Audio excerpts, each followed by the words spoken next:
Sa number 3, Senator Hontiveros suportado ang impartial investigation sa Toboso Encounter.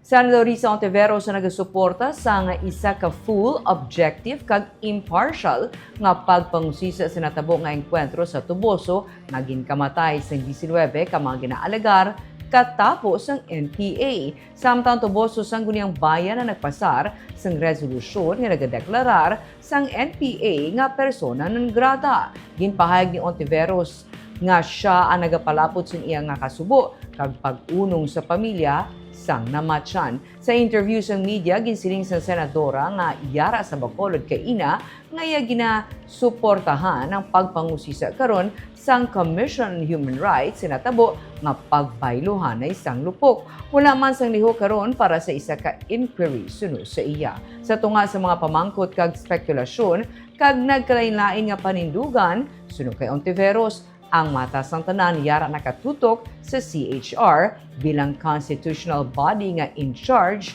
sa investigation.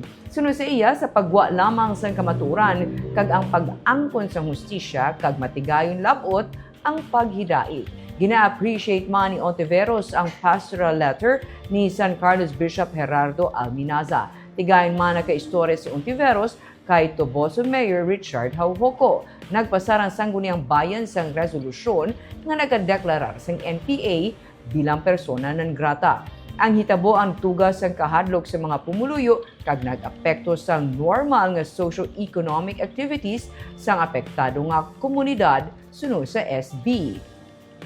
Ang presensya suno sa SB kag ang ila sini nga mga hilikoton ang nagtugas ang pagkautas sang kabuhi, pagkaguba sa mga propiedad kag disruption.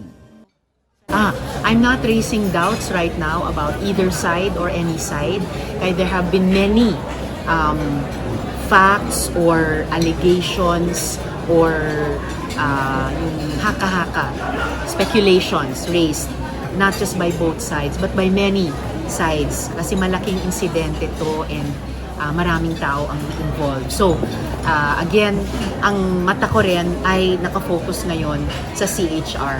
Tingin ko sila yung in the best position right now na simulang isurface yung buong katotohanan sa nangyari.